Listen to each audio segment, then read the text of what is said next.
Salut à tous. Récemment, la série Ironheart et la série Armor Wars ont été annoncées par Marvel et Disney. Sachant que la première se concentre sur le personnage du même nom, à savoir Riri Williams, et que la deuxième se concentre sur War Machine, est-ce qu'il n'aurait pas un lien entre les deux? J'ai donc décidé de fouiller un petit peu dans l'univers Marvel pour vous et je vais vous exposer tout ça aujourd'hui. Armor Wars est un event de l'histoire d'Iron Man datant de 1987. Pour vous faire un petit résumé, Iron Man rencontre un vilain qui lui vole de la technologie Stark. Iron Man plus tard se rend compte que la technologie a été utilisée par plusieurs autres vilains bien connus du monde des super-héros. Il fait donc équipe avec Ant-Man pour découvrir qui a volé ses créations. Il découvre donc le responsable des vols, à savoir le méchant Spy Master qui a vendu la technologie au plus grand concurrent de Stark, Hammer Industries. Tony étant déjà mort dans le MCU, la série va se concentrer sur James Rhodes alias War Machine. Si on prend l'histoire de base des comics, à savoir le vol de la technologie Stark, on peut émettre une théorie comme quoi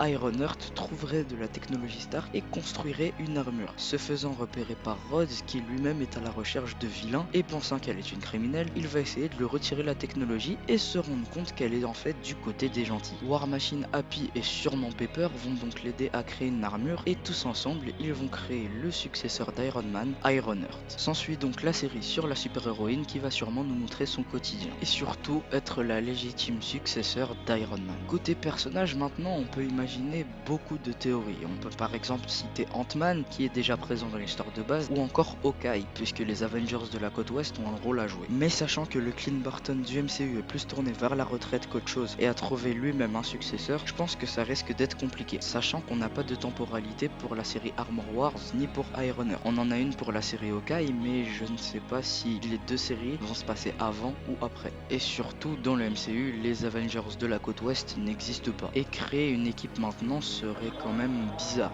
de la part de Marvel. Merci d'avoir visionné cette vidéo qui est un peu plus courte que les autres. Je me suis dit que ça serait pas mal puisque comme ça me fait moins d'heures au montage et vous avez une vidéo plus souvent. En tout cas, n'hésitez pas à laisser un pouce bleu, à vous abonner et moi je vous dis à la prochaine pour une nouvelle vidéo.